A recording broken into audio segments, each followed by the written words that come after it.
Bueno, no sé si antes de comentar las cosas que quisiera comentar, hay alguna pregunta de lo que han estado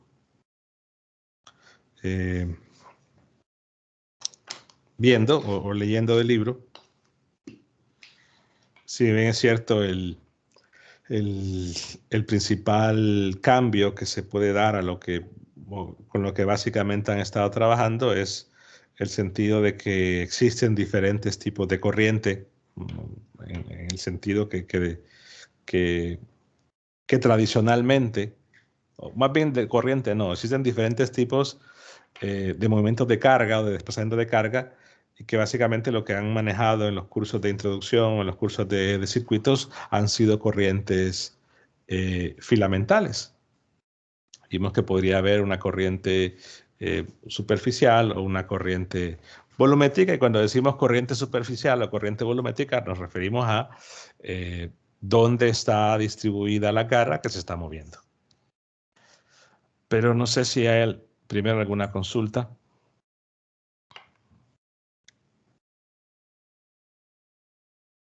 Recuerden que la parte de los 5 puntos de acumulado es presentación y participación. Siempre lo digo así para que obligarlos a preguntar.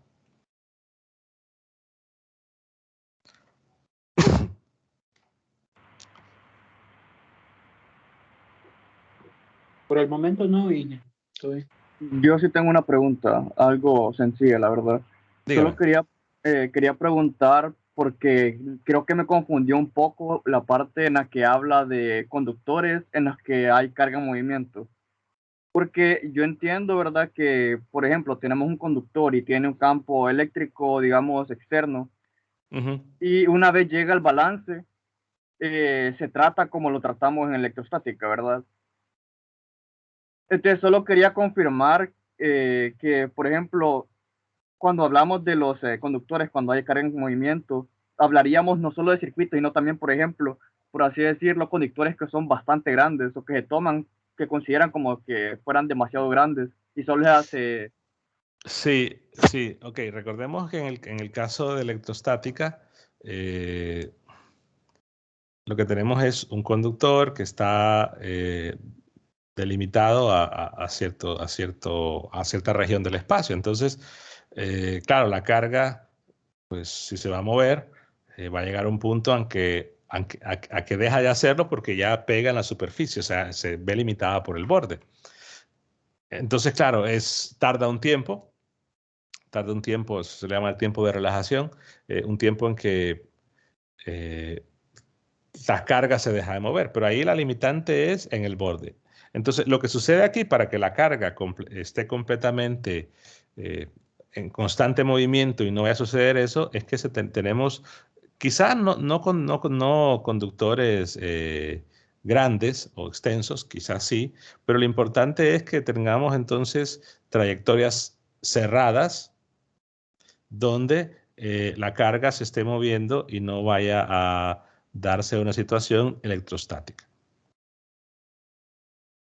Claro, aquí solo habría que ver en realidad qué produce el movimiento, pero en principio es para que no vaya a llegar a darse una situación electrostática, se debería considerar un camino cerrado. Normalmente los caminos cerrados a veces se dibujan, a veces no. A veces de repente solo nos interesa, por ejemplo, una porción y decimos, no, yo quiero ver esta porción nada más. Evidentemente no es un camino cerrado, pero vemos que la carga está pasando y entrando, pero decimos, ¿de dónde? Bueno, es que tendría que haber algún camino cerrado, pero que no se está tomando en cuenta. No sé si eso aclara la pregunta.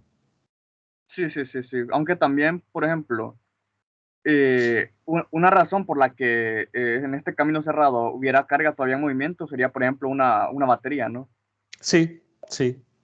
Sí, una Okay, fuerza okay. electromotriz que produce un campo. Al final de cuentas es un campo, se produce un campo y por eso es que se mueve la carga. En este caso los electrones, pero estamos hablando de un conductor. Ok, entonces eso sería, por así decirlo, como que la principal diferencia entre pues lo que tratamos en electrostática y lo que vamos a ver acá. Sí, Sí, ok. que aquí, si bien es cierto, la carga se movía, pero tardaba, o sea, después de cierto tiempo, ya llegábamos a una situación de que no había carga de movimiento, pero lo que analizábamos es a partir de ese tiempo que se llegó al equilibrio. Aquí no, aquí la carga se mueve y se mueve por alguna, ya mencionado, efectos de campos externos o algún movimiento mecánico. Sí, ok, gracias. Eso era todo, creo. ¿Más preguntas?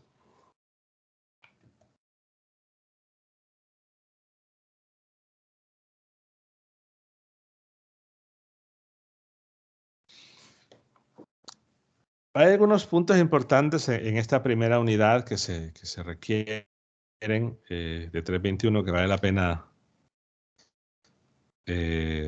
comentar. Dado, no sé, realmente no sé con qué llevaron 321, perdón.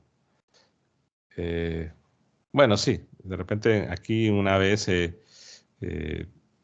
dos profesores, pero normalmente, o bueno, el periodo pasado, o este periodo hubo un movimiento, bueno, un problema ahí que los parece que hubo cambios de centro y todo lo demás. A lo que quiero llegar es que de repente temas como separación de variables se van a utilizar, o sea, hay problemas aquí donde usamos separación de variables, que es capítulo 11 en el libro de Wagner, de los métodos especiales, también podrían aparecer, aunque no lo suelo trabajar, pero sí podrían aparecer problemas de imágenes con el método de imágenes, que también es capítulo 11 del libro de Wagner. Y otra situación importante es de la parte de análisis vectorial, particularmente cuando tenemos coordenadas curvilíneas, tenemos un sistema esférico, cilíndrico, pero de repente puede haber un sistema toroidal, paraboidal, etcétera, cómo calcular toda los operadores en ese sistema de coordenadas, cómo calcular eh, el laplaciano, el rotacional, divergencia en un sistema de curvilíneo arbitrario. Son puntos que de repente se ven entre 21. Bueno, yo lo suelo ver, pero a veces he preguntado a los estudiantes que han cursado ante UCIALPA, dicen que no. Que no. Lo digo no con, vaya, con el finalidad de generar algún tipo de temor, sino son problemas que aparecen con normalidad. O sea, un problema de separación de variables, ya sean esféricas, utilizando polinomios de Legendre, o un problema de separación de variables en cilíndrica, son problemas comunes en esta unidad y en la última. Otra de las cosas que sí es interesante es que yo asumo que todos los estudiantes que han llegado acá ya saben integrar. No lo digo en un sentido de que van a aparecer integrales complicadas, pero a veces quizás creo que lo debería de comentar. No sé, el periodo pasado tuve una situación preocupante de que, vaya, la integral era esta. Quizás en la variable error porque estaban integrando en coordenadas cilíndricas, pero al final de cuentas no entendí cómo realizó la integral el estudiante. Déjenme, bueno, lo he analizado de un montón de formas, porque sí dijo, sí le sumó 1 al 2 y lo dividió entre 3 y le puso el 3 abajo, pero luego le restó 1 y le puso el 2. Entonces, no sé.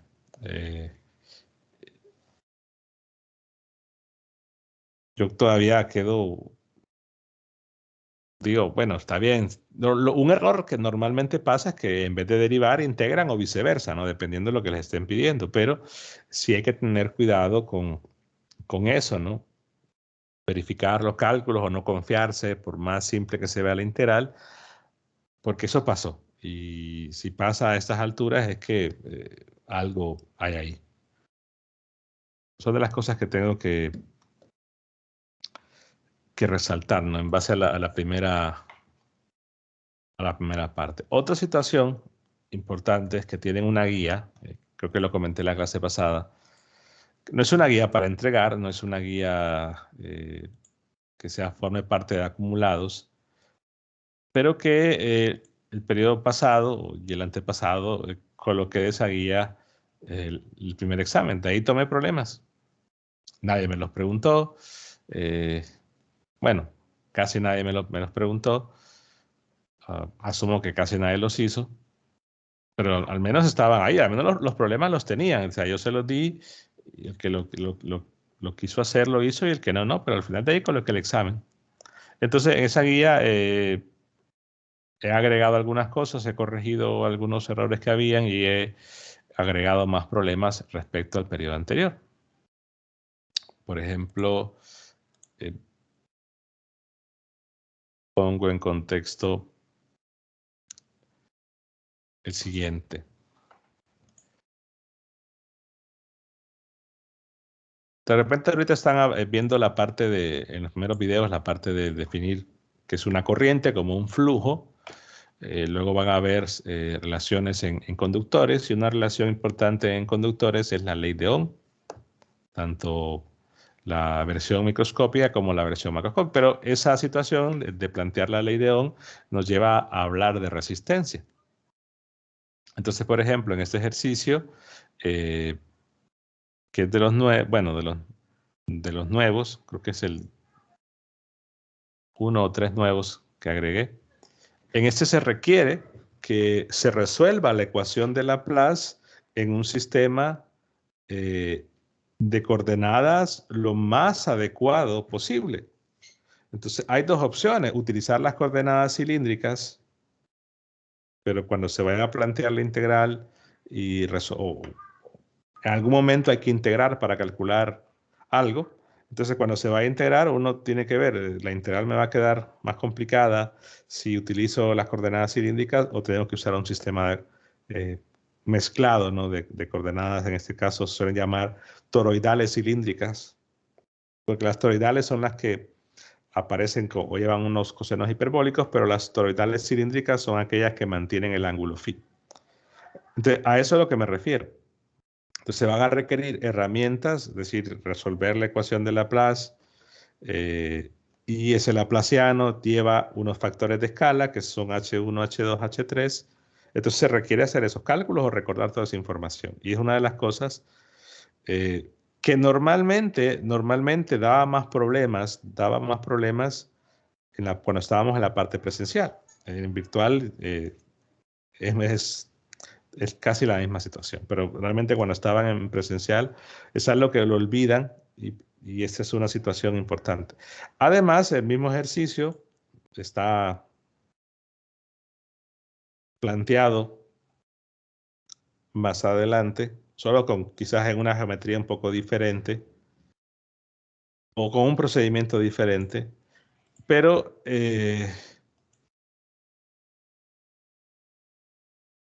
lo tengo por acá. Igual, este lo puse en examen hace un par de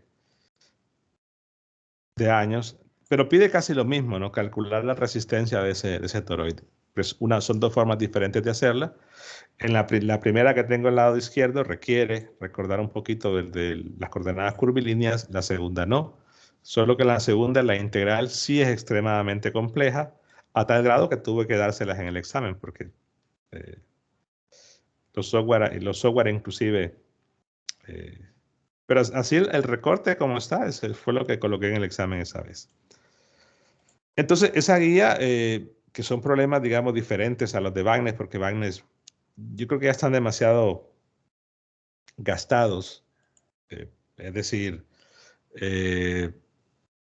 dejo como recomendados algunos. Si ustedes revisan esa guía, al final hay algunos problemas recomendados de Wagner.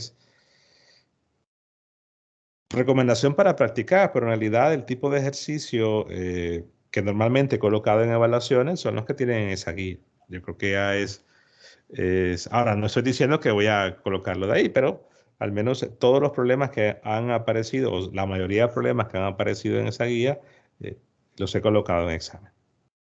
Pero bueno, no sé si hay preguntas ya de dudas que tengan en base a lo que ustedes hicieron, o si hay algún problema en particular que quieren que haga, que no hayan intentado, pero que quieren ver cómo se hace, o o qué sé yo. Al menos de cálculos de corrientes. Determinar la corriente como flujo. Bueno, hay 20 conectados.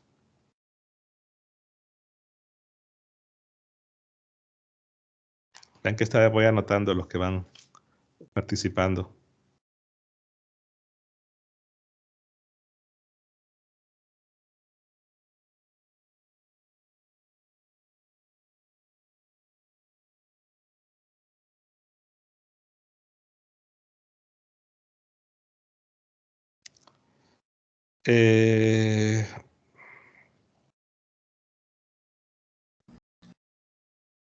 Nadie. Ingeniero, bueno, yo me estaría adelantando un poco porque estaba practicando unos ejercicios. Sí. Y en verdad era más de uno que usted explicó en el video 5, entonces, por eso digo que me estaba adelantando.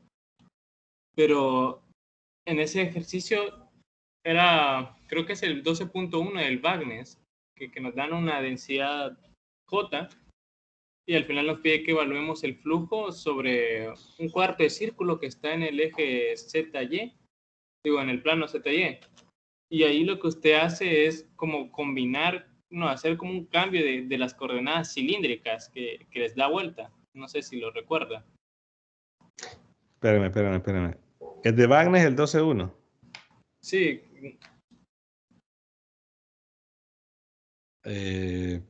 Bueno, sí, sí recuerdo, pero la pregunta en sí, o la duda que tiene, perdón. La pregunta sería que, me imagino que usted hizo eso por facilidad, pero también sería posible usarlo directamente con coordenadas esféricas, es decir, hacer siempre el producto punto en cartesianas y después sustituir el dA de x por r de dr teta y Sí, x sí. cuadrado por... Sí, es el que haga por teta coseno de phi, creo.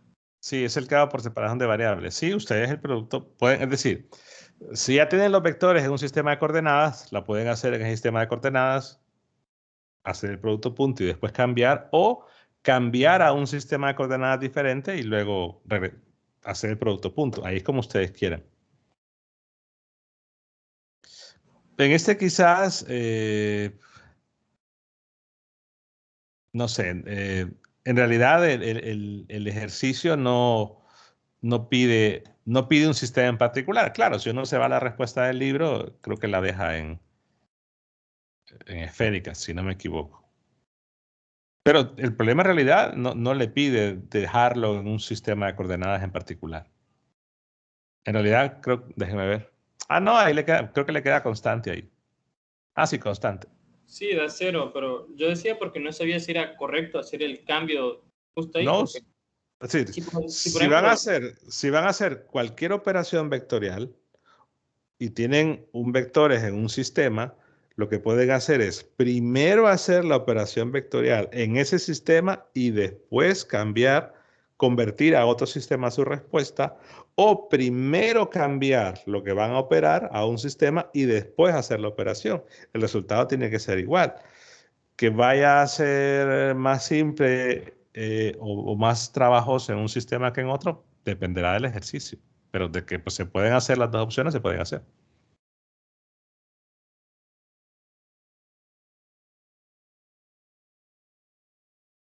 Por ejemplo, ese 12.5 es un problema que no recuerdo, creo que si planteo, lo hago se tiene que hacer por separación de variables por el tipo de densidad. En realidad hay otras opciones, pero creo que me parece que lo hago por separación, por el tipo de condición de frontera que había.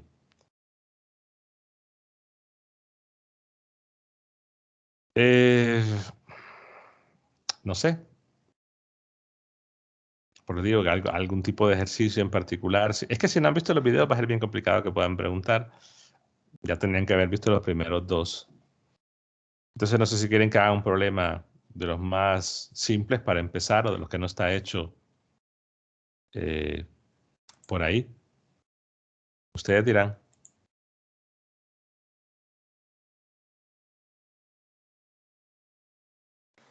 Pues a mí me parece excelente, la verdad, para al menos darnos una idea de cómo empezar.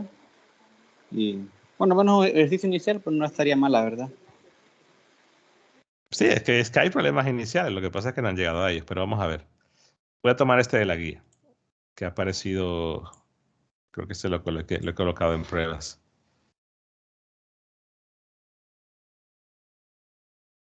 Y lo hago porque es decir, es el mismo tipo, el mismo nivel de ejercicio de los que se ha colocado en las evaluaciones. Ok.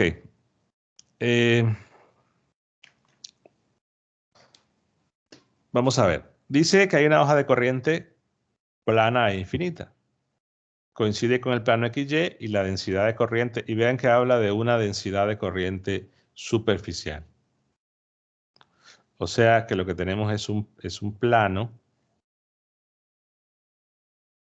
Bueno, esta herramienta de corrección casi no me gusta. Tenemos un plano y la carga, o sea, hay carga que se está moviendo sobre ese plano y que la carga se mantiene únicamente sobre... Esperen, voy a dibujarlo un poco mejor.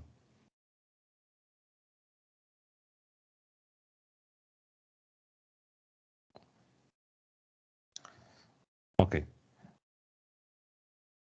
Es decir, que la carga aquí, si hablamos de una corriente superficial, es que la carga siempre se mantiene sobre la superficie, sea que se mueva de la forma que sea.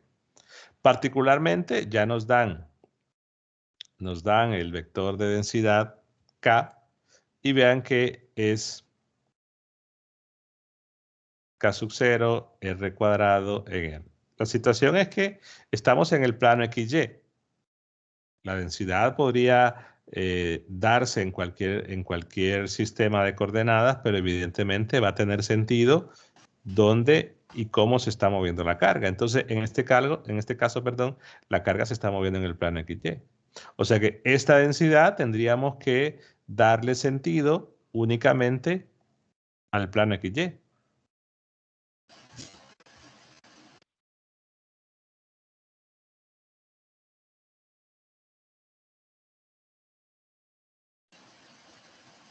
Ingeniero, entonces en ese caso R sería igual a ρ nada más.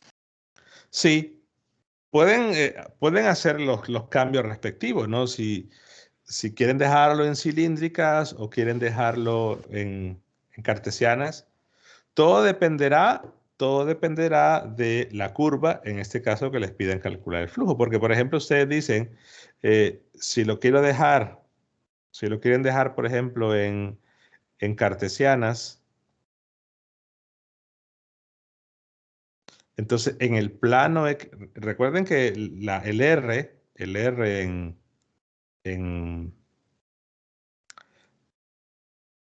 de esféricas a cartesianas, el R se define así, ¿no? Entonces, si estamos en el plano XY, Z vale 0.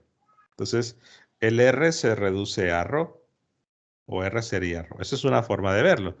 Otra forma sería ver la relación que hay entre ρ y R, entre los dos sistemas cilíndricas y esféricas, que recordemos que ρ es R coseno, déjeme ver, seno de teta. Y ver que en el plano XY, teta vale pi medio, entonces se reduce.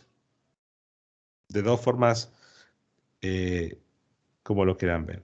También ustedes pueden verificar que en el plano XY, así como R es igual a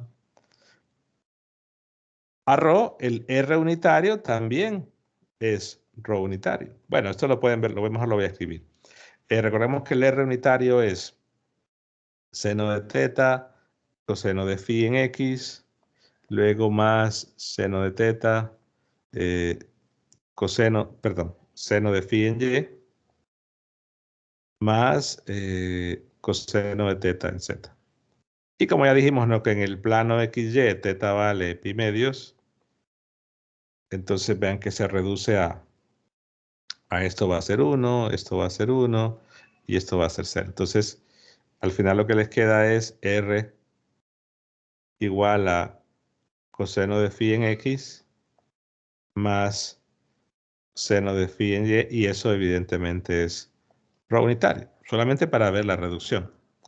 Pero ahora, ¿de qué dependerá el sistema en que dejemos esa densidad? Dependerá de lo que tengamos que hacer. En este caso, esa es la densidad de corriente, la carga se está moviendo. Si quisiéramos graficar, aunque no lo están pidiendo, tener una idea de cómo es el movimiento de la carga, bueno, tendría que ser en dirección de K, y como la dirección, al final de cuentas, es radial en el plano, entonces veríamos que la carga se está moviendo como así, ¿no? No nos piden graficar, pero en realidad es bastante útil tratar de visualizar cómo es el movimiento de la carga. Siempre contenido en el plano XY, pero en dirección radial. ¿Qué pide? Entonces, nos pide la corriente total como flujo que pasa por un cuadrado del lado A con centro en el origen. Entonces, si dibujo aquí el cuadrado del lado A, bueno, no quedó tan bien. Ahí.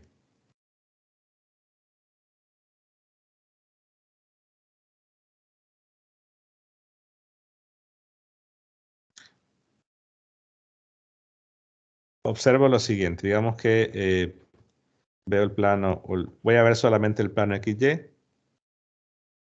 No hace falta realmente dibujarlo tridimensional por todo lo que hemos mencionado. Entonces, cuando hablamos de calcular la corriente, recordemos que es el flujo de carga pensando sobre cierta región por unidad de tiempo. ¿Cuánta carga pasa por cierta región por unidad de tiempo?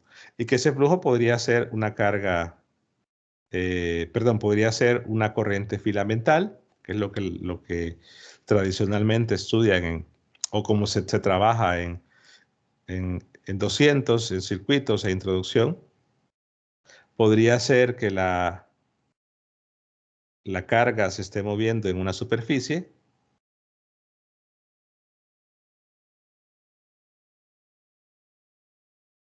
O podría ser que la carga se esté moviendo en un volumen.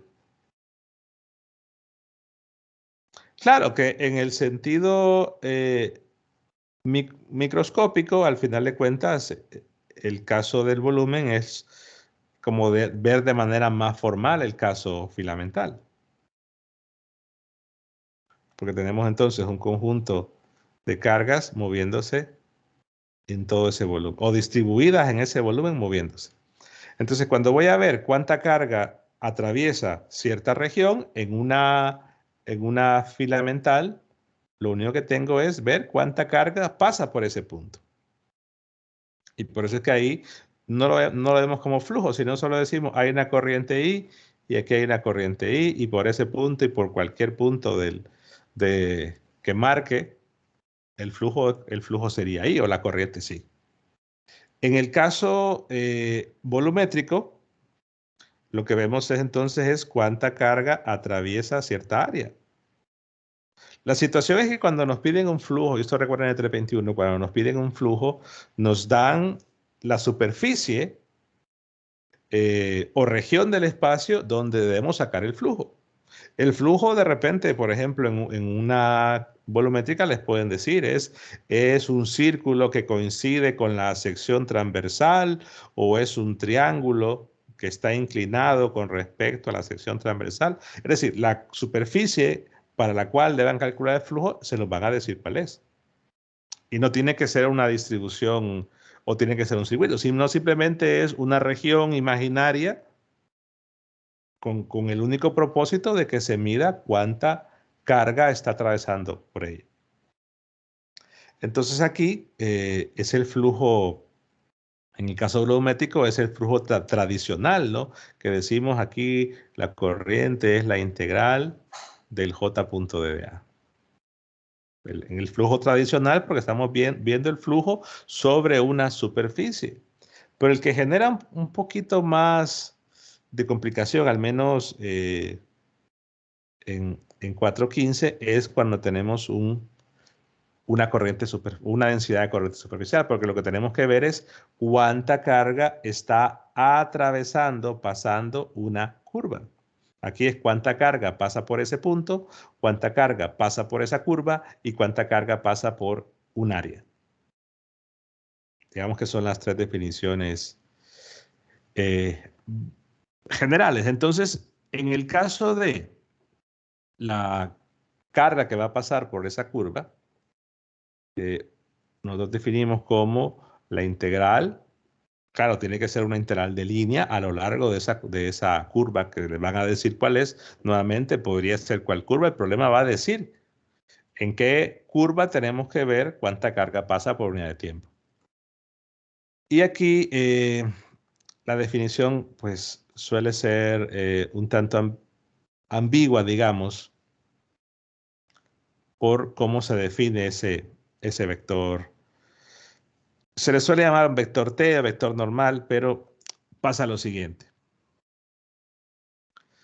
Si nosotros pensemos en un caso plano, ¿no? Que puede ser ondulado, como sea, pero que estamos viendo una versión muy amplificada y se ve como que fuera plano.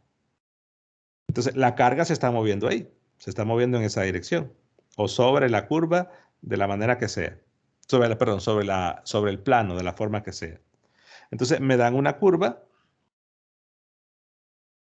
y quiero ver cuánta carga atraviesa.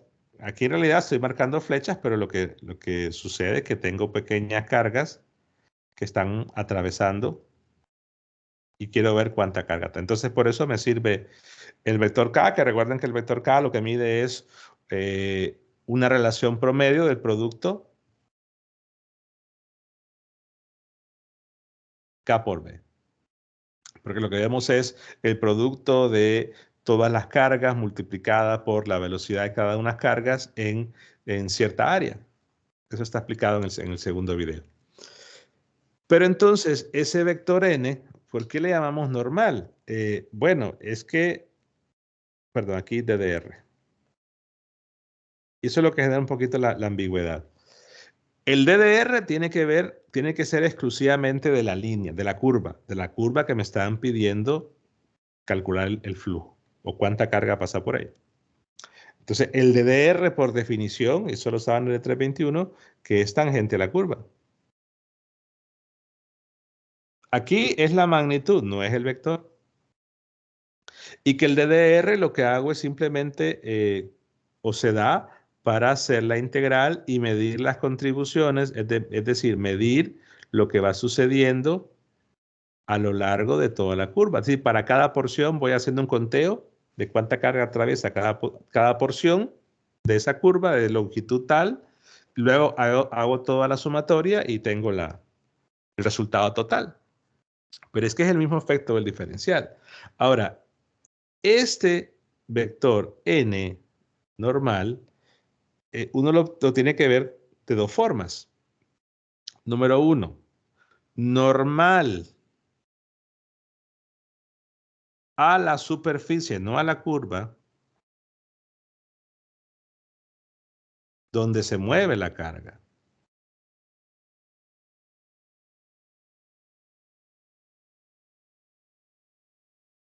Y segundo, perpendicular, perdón. O bueno, lo voy a poner así.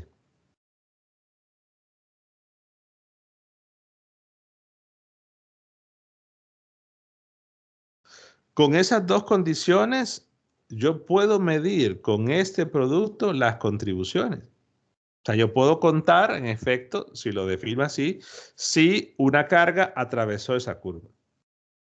¿Por qué? Porque, por ejemplo, si la curva la tengo así. Entonces, un vector que sea perpendicular a la curva, pues es que hay un montón. Este vector es perpendicular a la curva. En ese punto, este vector, etcétera. Entonces, yo puedo definir una cantidad infinita de vectores que son perpendiculares. Ahora, para que podamos medir si hay una contribución, es decir, si la carga está pasando por ahí, tengo que tomar entonces un vector que también sea normal. Esperen, aquí sí, aquí fue que me equivoqué. Tangente tiene que ser. Tangente a la superficie. Es decir, que tendría que ser un vector perpendicular, pero que sea tangente a la superficie.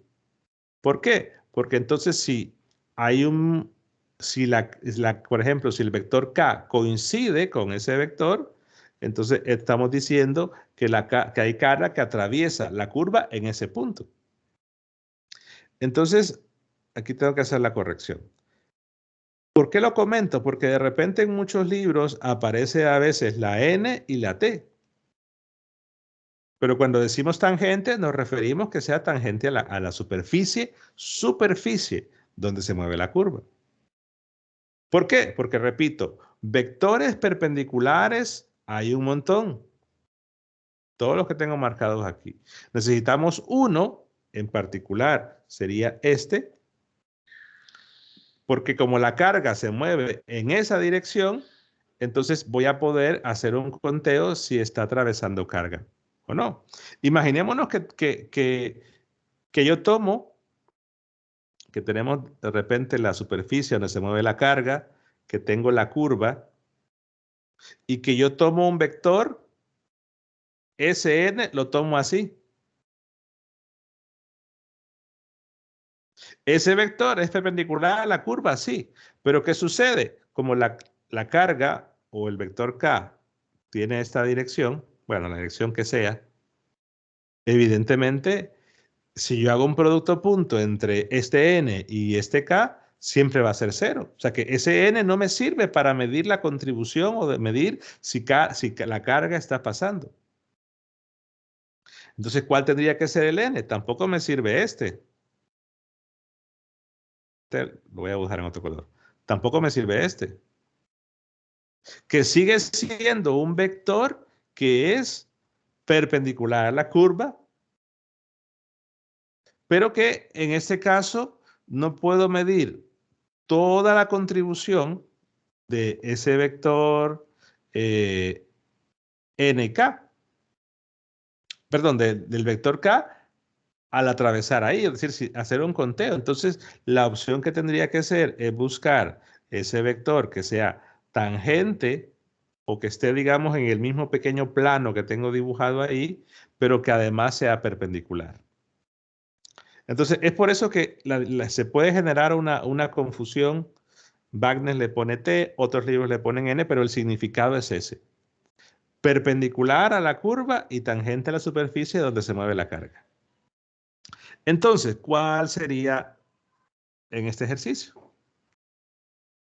La situación es que como tenemos una situación de bastante simetría, porque dijimos que el vector K iba así, iba radial,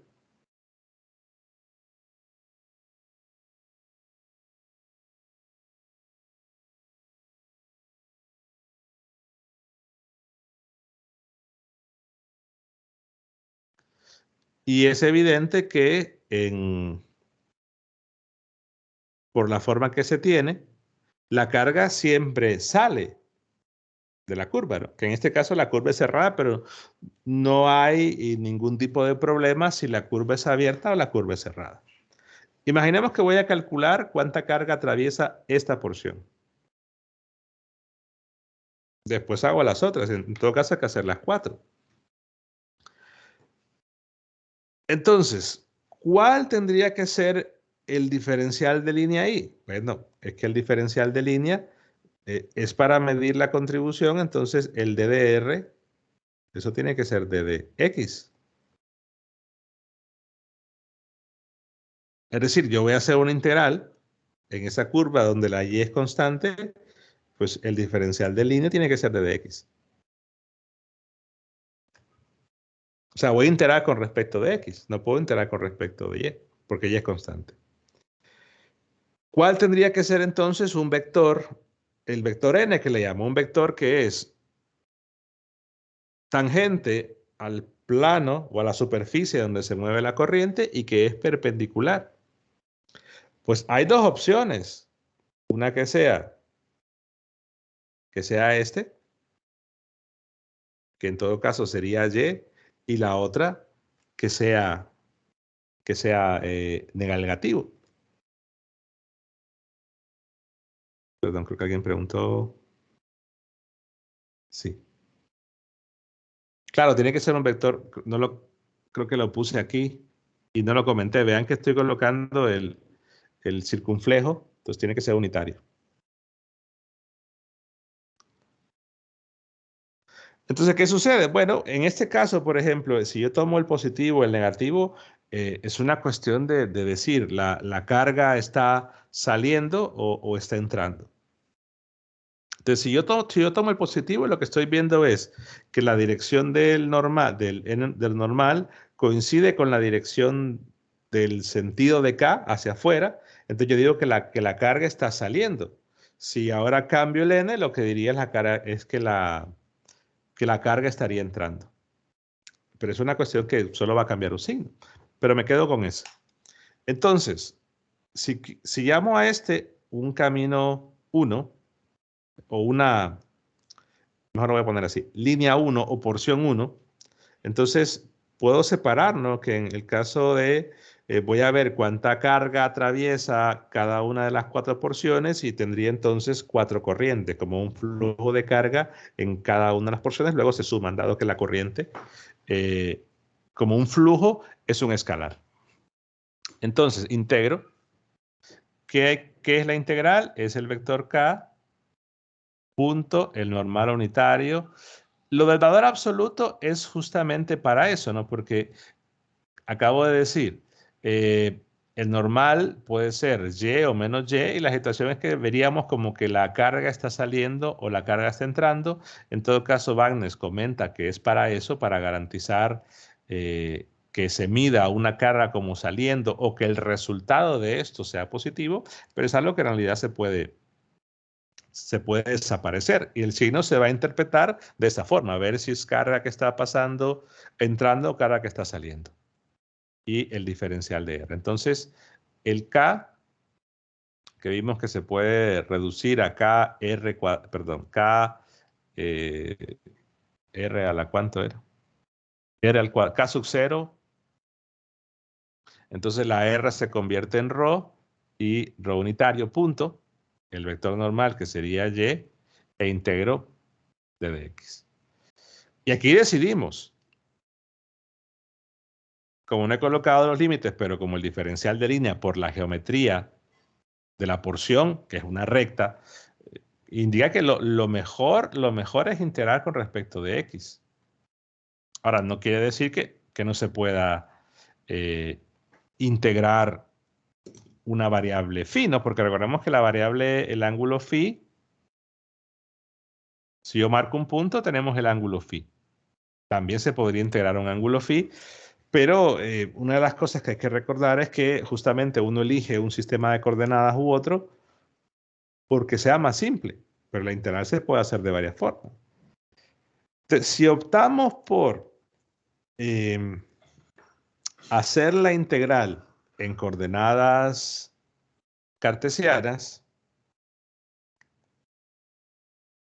entonces debemos cambiar el campo o cambio el campo, cambio todo esto.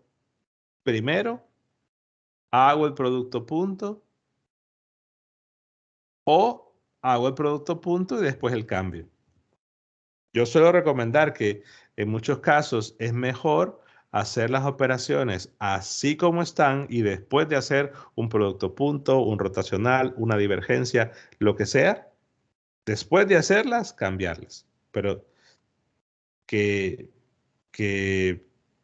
no puedo garantizar que la diferencia vaya a ser tan grande en procedimiento, pero que tienen dos opciones de hacerlo.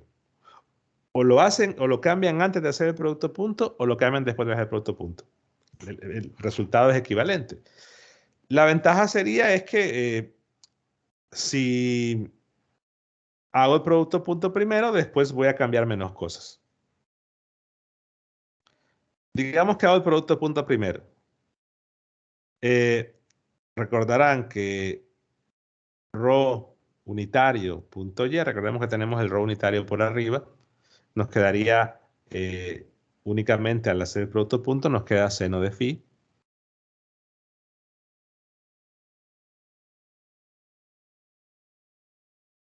Entonces después solo cambio. O cambian todo el campo y después el producto punto, como ustedes quieran. Debo pasar a coordenadas cartesianas y evidentemente el ρ y el φ hacen referencia a que son sobre esa curva. ¿Cuánto es el ρ? Bueno, como la curva, la característica es que es la curva y igual a A. Déjenme ver, era cuadrado del lado... Perdón, es cuadrado del lado A, entonces sería a medios, ¿no? Porque todo el lado vale A. Entonces ahí es y igual a medios. Entonces el ρ sería al cuadrado, sería x al cuadrado más y cuadrado sobre, o a cuadrado sobre 4, porque la y vale a medios. Y otro punto importante que la mayoría cometió un error. La variable phi y la variable ρ son para puntos dentro de la curva, ¿no? En este caso de la recta que he llamado L1. Pero que si yo voy graficando diversos puntos y yo digo, bueno, en este punto el ρ vale tanto y el phi vale tanto. Luego en este punto el ρ vale tanto y el phi vale tanto. Lo que podemos observar es que van cambiando, ¿no? Tanto el phi como el ρ a lo largo de toda esa recta cambian. Entonces yo no puedo decir que esto es constante. Más bien, esto no es constante.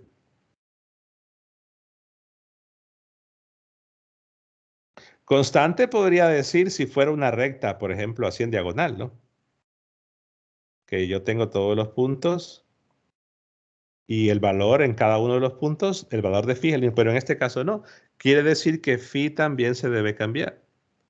Y pues recordemos, ¿no? Si y es igual a r por seno de phi, entonces seno de phi es y sobre r. ¿Y la r cuánto es? En general, la r recuerden que es, perdón, aquí sería ρ para hablar de que estamos en el plano XY. La ρ que es, en general, raíz de x cuadrada más y cuadrada. Ahora, para esa curva ya dijimos que el y vale a medios. Entonces, si yo cambio el seno de phi, sería a medios porque aparece una y abajo sería x cuadrado más a medios al cuadrado, eso a la 1 medio. Y ahora sí decido de dónde a dónde. Pues de a medios a medios. De menos a medios, perdón, a medios. Claro, la integral se va a reducir. Se va a reducir bastante. Pueden también dejar de decidir o ver si quieren integrar la variable phi, que es otra opción, aunque como no lo he planteado integrando phi, no sé si va a quedar más simple o más complicada. Quizás pueda quedar más complicada, pero no es cerrarse a que hay un único camino. ¿Preguntas hasta ahí?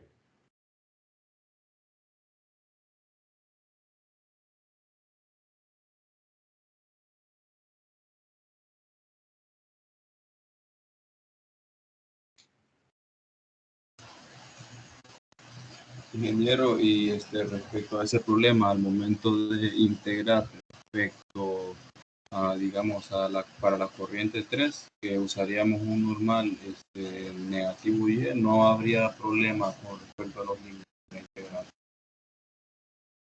¿Por qué? Porque creo que habría confusión, porque, digamos, si se tomase los límites al revés de a medios a menos a medios, al final al sumar la contribución en cada espacio se anularían. Entonces, no sé cómo con eso No, porque asumo que se refiere a la de abajo, ¿no? sí. Pero, ¿por qué se anularía? No, o sea, O sea, la confusión es si se tomase el diferencial del DDR en la misma dirección para todas las integrales, entonces supongo yo que llevaríamos el mismo orden para los límites. Entonces, al momento de integrar respecto a la línea 2 que marcó abajo, quedarían los límites al revés.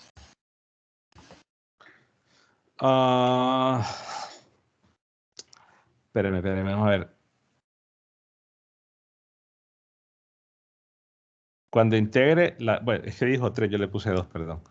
Se refiere que, es que si integramos la de abajo, vamos a ver, pasan, ¿qué cambiaría? En primero, para mantener la idea de que la carga siempre sale de la curva, entonces el vector normal que tengo que tomar es este. ¿Sí? Sí, por lo que mencionaba, que por el valor absoluto que dice Wagner, quedaría siempre el mismo argumento de esta integral. Pero los límites de la integral, ¿cómo quedarían?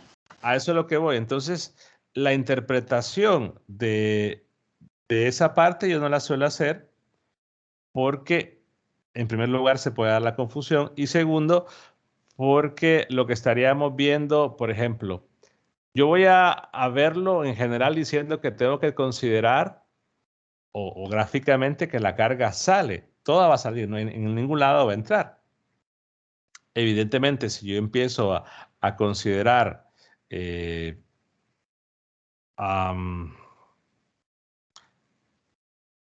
vector normal con ese valor absoluto, que vean que yo en ningún momento lo estoy escribiendo, entonces lo que va a suceder es que lo que estaría viendo aquí es como que mido lo que entra. Al final de cuentas, daría que está entrando o sea que el valor del flujo sería negativo. Entonces, en vez de decir que estoy midiendo lo que entra, el valor negativo al final de cuentas me daría que sale. Entonces, siempre va a haber una coincidencia. Pero yo recomiendo, en general, no colocar un valor, ese valor absoluto.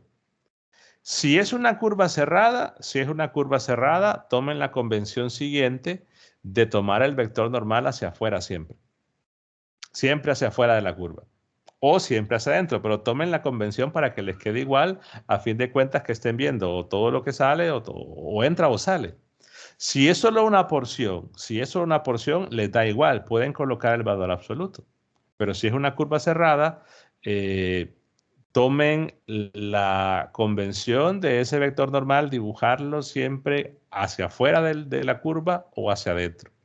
Porque si no puede estar ese problema, que con el valor absoluto van a decir, bueno, pues es que al final se cancela. Entonces uno puede decir, es que interpretarlo así, lo que sale de arriba, entra por bajo, es la única forma de que se puedan cancelar.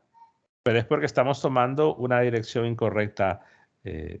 Bueno, no incorrecta, sino que genera ese problema. Entonces, si es una curva cerrada, traten de que ese vector normal siempre vaya o hacia afuera de la curva o hacia adentro.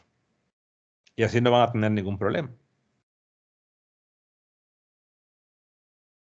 No sé si aclara eso la duda.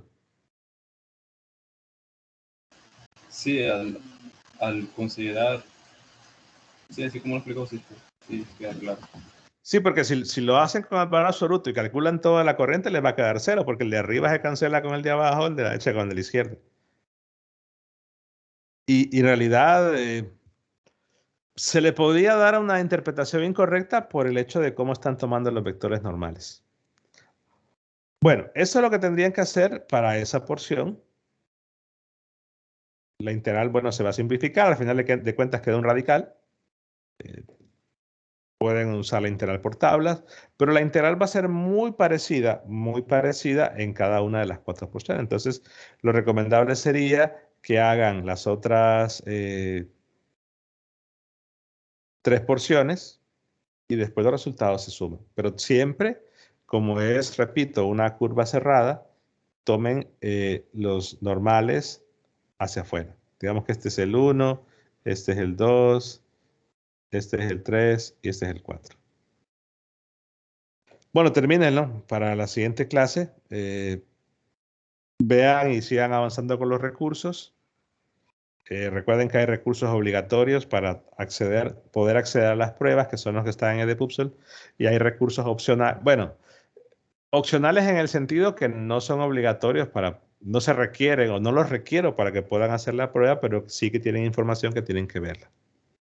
Cualquier pregunta que tengan la pueden hacer por el grupo, por el correo, en el transcurso del fin de semana. Y si no hay más preguntas, pues nos vemos entonces el lunes. Ingeniero, ¿esta videoconferencia la subirá? Sí, recuerden que en el aula, todas las subo. Recuerden que en el aula virtual incluso tienen las del periodo pasado.